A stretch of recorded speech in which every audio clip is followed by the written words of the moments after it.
अच्छा एक बात बताओ, कोई आपको गाली दे तो आपको क्या करना चाहिए?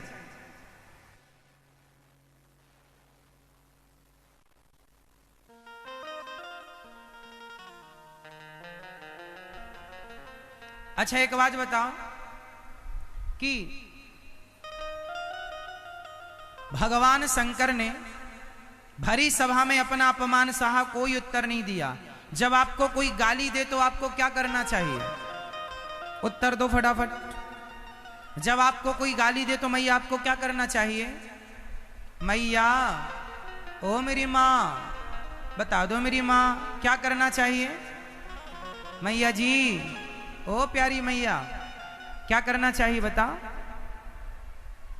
जब आपको कोई गाली दे तो टुप्पी टाप रहना चाहिए। सब लोग अपनी उंगली उठाओ ऐसे और यहां रखो। जब आपको कोई गाली दे, जब आपका कोई अपमान करे और जब आपको बहुत गुस्सा आए तो अपनी इस उंगली को उठाकर यहां रख लेना चाहिए। बोलना चाहिए, पर कब? जब बोलने की जरूरत हो। जहां जरूरत नहीं है वहां बोलने से कोई लाभ नहीं, कोई मतलब नहीं। आप बोल रहे हैं, बोलते रहिए। भरी सभा में दक्ष प्रजापति ने शंकर जी का खूब अपमान किया। तुझे बैठने का ज्ञान नहीं, उठने का ज्ञान नहीं, शमशान में रहते हो, ये वो ना जाने क्या कहा। पर शंकर जी मुस्कुराते रहे, प्रसन्न रहे। मैया, कोई हमें गाली दे और हमने भी उसको गाली दे दी तो उसमें और हम में अंतर क्या रहा?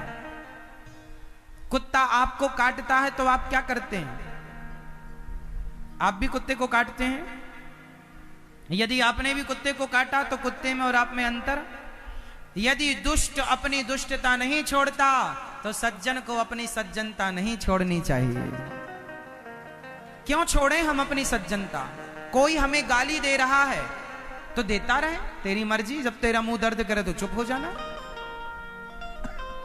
सास ने आपको गाली दी तो आप भी गाली दोगी क्या? बहू ने गाली दी तो आप भी गाली देंगे। आजकल लोगों को ना सहन नहीं होता, जरा जरा सी बात में गुस्सा, जरा जरा सी, और सहना तो जरूरी है। एक बार क्या हुआ, आसनसोल में एक पड़ोसी दोनों में एक बात हो गई। क्या? पड़ोसी ने क्या किया, एक आदमी ने क्या किया, अपने घर का सारा कचरा उठाकर बगल वाले पड़ोसी के घर में फेंक दिया। बड़ा दुष्ट था, सारा कचरा उठा के बगल वाले के घर में फेंक दिया। पर जो बगल वाला था ना, वो बड़ा समझदार था, सत्संगी था, आप लोगों की तरह कथा प्रेमी था। उसने सारा कचरा उठाया और डस्टबिन में डाल दिया, कचरे घर में। अपने घर से सुंदर फल, आम, अंगूर, केला, अनार, सेब, फल टोकनी में भरा और उसके घर पहुंच गया। बैल बजाई, उसने दरवाजा खोला। जिसने कचरा फेंका था उसने कहा, भाई ये क्या है? तो इसने कहा, भाई साहब ये फल हमारे गांव से कोई रिश्तेदार आए हैं, वो लेकर आए हैं, ये फल खाना, बड़े स्वादिष्ट हैं। तो वो आदमी पानी पानी हो गया। बोले, भाई मैंने तेरे घर में कचरा फेंका और तू मुझे फल देता है, तू भी तो मेरे घर में कचरा फेंक सकता था। उसने कहा कि यदि मैं आपके घर में कचरा फेंक देता तो आप में और मुझ में अंतर क्या रह जाता? आपने मुझे कचरा दिया, मैं आपको फल दे रहा हूं, क्योंकि जिसके पास जो होता है वही देता।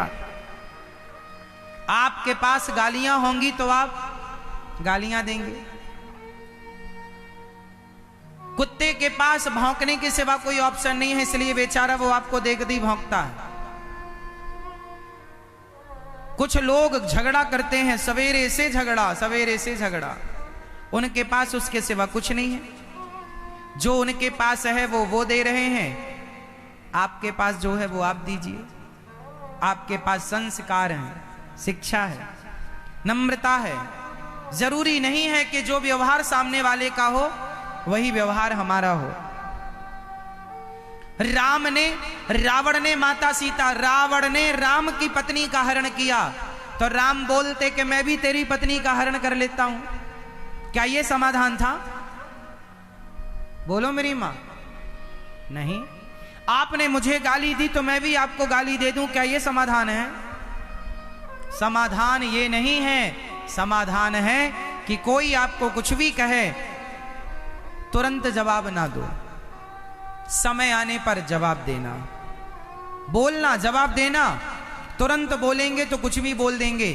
थोड़ा रुक लो, थोड़ा विचार कर लो, शब्दों का संग्रह कर लो, क्या बोलना है, इसका क्या जवाब हो सकता है। रुक जाओ, समय सबका आता है। आज समय आपका है तो कल समय आपका आएगा। समय बदलता है। समय किसी के बाप की बफौती नहीं है। समय को कोई तिजोरी में बंद नहीं कर सकता। समय सबका आता है। यदि आप, आज ही मैं पढ़ रहा था, कहीं पर पढ़ा मैंने कि एक आदमी जंगल गया। एक आदमी जंगल गया और वहां बंदूक निकाली और एक हिरनी जा रही थी। हिरनी, वो हिरनी को उसने, कुछ लोग होते हैं ना जो जंगलों में जानवरों को व्यर्थ ही सताते रहते हैं, मारते रहते हैं। एक आदमी बंदूक निकाला, एक हिरनी को मार दिया। संयोगवश वो हिरनी गर्भवती थी। ये बिल्कुल सत्य घटना है। जिसके साथ गुजरी उसने बताया। हिरनी को उसने मार दिया। हिरनी बेचारी तड़प तड़प के मर गई और संयोगवश वो हिरनी गर्भवती थी। कुछ महीनों में वो बच्चे को जन्म देने वाली थी। अब ये साहब तो हिरनी को मार के आ गए, उस हिरनी की बद्दुआ लेकर के आ गए। क्या लेकर आ गए? क्या लेकर आए? बद्दुआ। आह, बद्दुआएं लेकर आ गए। कुछ दिनों बाद साहब की शादी हुई। शादी हुई तो इनकी पत्नी गर्भवती हुई। और जब इनकी पत्नी गर्भवती हुई तो किसी दुर्घटना में उसकी गर्भवती पत्नी मारी गई। उस व्यक्ति को याद आया कि मैंने एक हिरनी को मारा था जो गर्भवती दिख रही थी। मतलब पेट बड़ा था भाई, दिख जाता है कि गर्भवती है कि नहीं। तो मैंने उसे मारा था। उसकी बद्दुआएं ये थी कि आज मेरी बसी बसाई गृहस्थी तबाह हो गई। आपको क्या लगता है समय केवल आपका है, बदलेगा नहीं? नहीं साहब, समय सबका बदलता है। किसी की दुआएं, किसी की बद्दुआएं ना लीजिएगा। दुर्बल को न सताइए, जाकी मोटी हाय। माटी कहे कुम्हार से तू क्या रौंदे मोही। एक दिन ऐसा आएगा मैं रौंदूंगी तो ही। है ना? किसी को ना सताइएगा, बद्दुआएं ना लीजिएगा। चुकाना पड़ता है मेरी मां। जैसे आप लोग मछली, कुछ लोग मछली मार मार के खा जाते हैं, क्या उस मछली के अंदर से बद्दुआ नहीं निकलती होगी? किसी ने बकरे को मारा, बकरी को मारा, तो एक कसाई बकरी के गर्दन पे तलवार रख के उसकी गर्दन काट रहा था। तभी बकरी मुस्कुरा रही थी। किसी संत ने कहा क्यों मुस्कुरा रही है?